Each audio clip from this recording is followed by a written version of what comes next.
ओम नमो भगवते वासुदेवाय नमः। श्रीमद् भगवत गीता अध्याय 6 ध्यान योग। श्री भगवान ने कहा, जो पुरुष अपने कर्मफल के प्रति अनासक्त है और जो अपने कर्तव्य का पालन करता है वही सन्यासी और असली योगी है। वह नहीं जो न तो अग्नि जलाता है और न कर्म करता है। हे पांडुपुत्र, जिसे सन्यास कहते हैं उसे ही तुम योग अर्थात परब्रह्म से युक्त होना जानो, क्योंकि इंद्रिय तृप्ति के लिए इच्छा को त्यागे बिना कोई कभी योगी नहीं हो सकता। अष्टांग योग के 9 साधक के लिए कर्म साधन कहलाता है और योग सिद्ध पुरुष के लिए समस्त भौतिक कार्यकलापों का परित्याग ही साधन कहा जाता है। जब कोई पुरुष समस्त भौतिक इच्छाओं का त्याग करके न तो इंद्रिय तृप्ति के लिए कार्य करता है और न सकाम कर्मों में प्रवृत्त होता है तो वह योगारूढ़ कहलाता है। मनुष्य को चाहिए कि अपने मन की सहायता से अपना उद्धार करे और अपने को नीचे न गिरने दे। यह मन बद्ध जीव का मित्र भी है और शत्रु भी। जिसने मन को जीत लिया है उसके लिए मन सर्वश्रेष्ठ मित्र है, किंतु जो ऐसा नहीं कर पाया उसके लिए मन सबसे बड़ा शत्रु बना रहेगा। जिसने मन को जीत लिया है उसने पहले ही परमात्मा को प्राप्त कर लिया है, क्योंकि उसने शांति प्राप्त कर ली है। ऐसे पुरुष के लिए सुख दुख सर्दी गर्मी एवं मान अपमान एक से है। वह व्यक्ति आत्म साक्षात्कार को प्राप्त तथा योगी कहलाता है, जो अपने अर्जित ज्ञान तथा अनुभूति से पूर्णतया संतुष्ट रहता है। ऐसा व्यक्ति अध्यात्म को प्राप्त तथा जितेंद्रिय कहलाता है। वह सभी वस्तुओं को, चाहे वे कंकड़ हो, पत्थर हो या कि सोना, एक समान देखता है। जब मनुष्य निष्कपट हितैषियों, प्रिय मित्रों, तटस्थों, मध्यस्थों, ईर्ष्यालुओं, शत्रुओं तथा मित्रों, पुण्यात्माओं एवं पापियों को समान भाव से देखता है तो वह और भी उन्नत माना जाता है। योगी को चाहिए कि वह सदैव अपने शरीर, मन तथा आत्मा को परमेश्वर में लगाए, एकांत स्थान में रहे और बड़ी सावधानी के साथ अपने मन को वश में करे। उसे समस्त आकांक्षाओं तथा संग्रह भाव की इच्छाओं से मुक्त होना चाहिए। योगाभ्यास के लिए योगी एकांत स्थान में जाकर भूमि पर कुशा बिछा दे और फिर उसे मृगछाला से ढके तथा ऊपर से मुलायम वस्त्र बिछा दे। आसन न तो बहुत ऊंचा हो न बहुत नीचा, यह पवित्र स्थान में स्थित हो। योगी को चाहिए कि इस पर दृढ़तापूर्वक बैठ जाए और मन, इंद्रियों तथा कर्मों को वश में करते हुए तथा मन को एक बिंदु पर स्थित करके हृदय को शुद्ध करने के लिए योगाभ्यास करे। योगाभ्यास करने वाले को चाहिए कि वह अपने शरीर, गर्दन तथा सिर को सीधा रखे और नाक के अगले सिरे पर दृष्टि लगाए। इस प्रकार वह अविचलित तथा दमित मन से, भय रहित विषयी जीवन से पूर्णतया मुक्त होकर अपने हृदय में मेरा चिंतन करे और मुझे ही अपना चरम लक्ष्य बनाए। इस प्रकार शरीर, मन तथा कर्म में निरंतर संयम का अभ्यास करते हुए संयमित मन वाले योगी को इस भौतिक अस्तित्व की समाप्ति पर भगवत धाम की प्राप्ति होती है। हे अर्जुन, जो अधिक खाता है या बहुत कम खाता है, जो अधिक सोता है अथवा जो पर्याप्त नहीं सोता, उसके योगी बनने की कोई संभावना नहीं है। जो खाने, सोने, आमोद प्रमोद तथा काम करने की आदतों में नियमित रहता है वह योगाभ्यास द्वारा समस्त भौतिक क्लेशों को नष्ट कर सकता है। जब योगी योगाभ्यास द्वारा अपने मानसिक कार्यकलापों को वश में कर लेता है और अध्यात्म में स्थित हो जाता है, अर्थात समस्त भौतिक इच्छाओं से रहित हो जाता है, तब वह योग में सुस्थिर कहा जाता है। जिस प्रकार वायु रहित स्थान में दीपक हिलता डुलता नहीं, उसी तरह जिस योगी का मन वश में होता है वह आत्म तत्व के ध्यान में सदैव स्थिर रहता है। सिद्धि की अवस्था में, जिसे समाधि कहते हैं, मनुष्य का मन योगाभ्यास के द्वारा भौतिक मानसिक क्रियाओं से पूर्णतया संयमित हो जाता है। इस सिद्धि की विशेषता यह है कि मनुष्य शुद्ध मन से अपने को देख सकता है और अपने आप में आनंद उठा सकता है। उस आनंदमयी स्थिति में वह दिव्य इंद्रियों द्वारा असीम दिव्य सुख में स्थित रहता है। इस प्रकार स्थापित मनुष्य कभी सत्य से विपत नहीं होता और इस सुख की प्राप्ति हो जाने पर वह इससे बड़ा कोई दूसरा लाभ नहीं मानता। ऐसी स्थिति को पाकर मनुष्य बड़े से बड़ी कठिनाई से में भी विचलित नहीं होता। यह निसंदेह भौतिक संसर्ग से उत्पन्न होने वाले समस्त दुखों से वास्तविक मुक्ति है।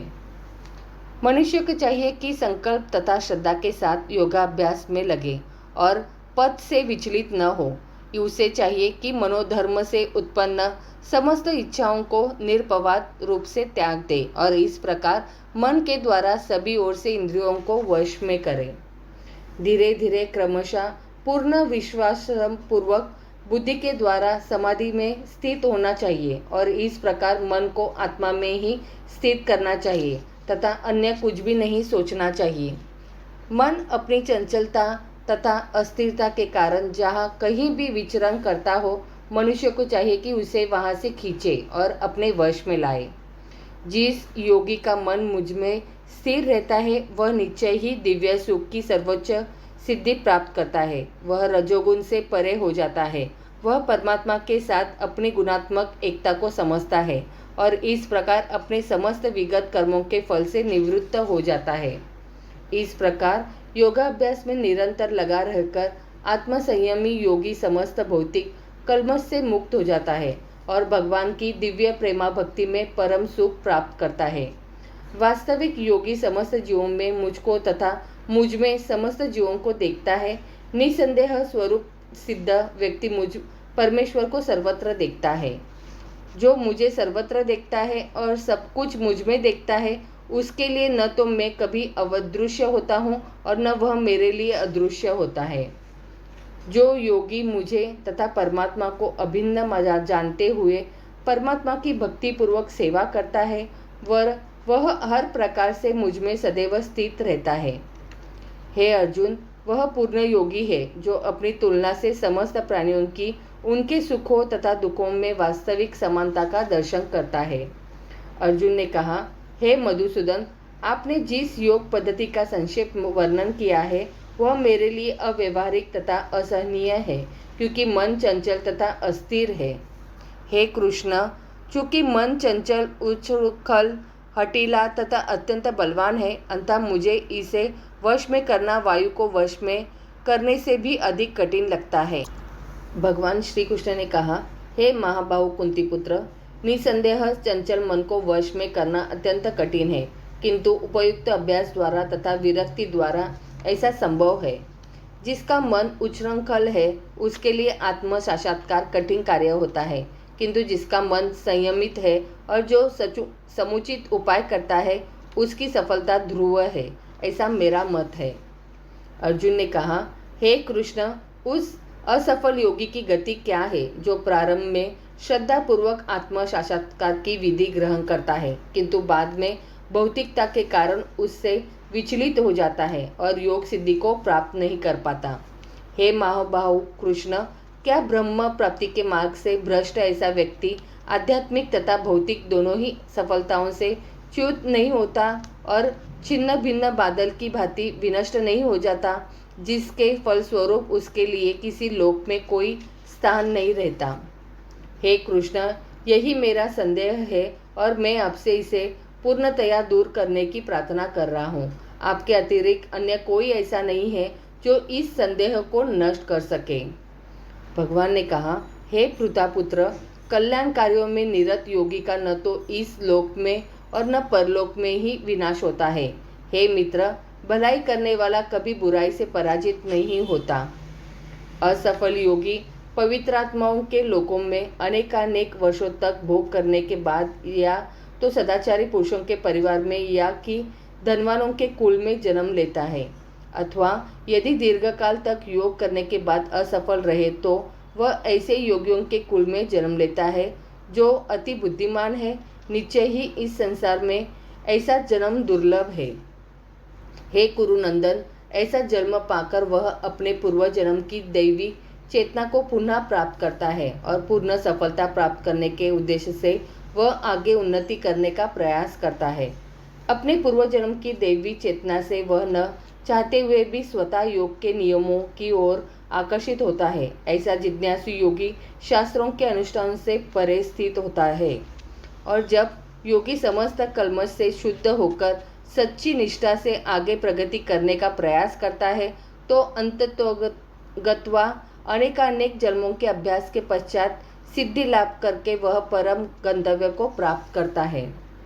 योगी पुरुष तपस्वी से, ज्ञानी से तथा सकाम कर्मी से बढ़कर होता है। अंतः हे अर्जुन, तुम सभी प्रकार से योगी बनो और समस्त योगियों में से जो योगी अत्यंत श्रद्धा पूर्वक मेरे परायण है, अपने अंतःकरण में मेरे विषय में सोचता है और मेरी दिव्य प्रेमा भक्ति करता है, वह योग में मुझसे परम अंतरंग रूप में युक्त रहता है और संभों में सर्वोच्च है। यही मेरा मत है। ये सभी कुछ ऐसे साधन हैं जिनसे योग की परम संसिद्धमयी अवस्था भक्ति या कृष्णा भावनामृत को संपन्न किया जा सकता है। इस प्रकार श्रीमद् भगवद गीता के 6ठे अध्याय ध्यान योग का भक्ति वेदांत तात्पर्य पूर्ण हुआ। तो बोलो प्रेम से राधे राधे।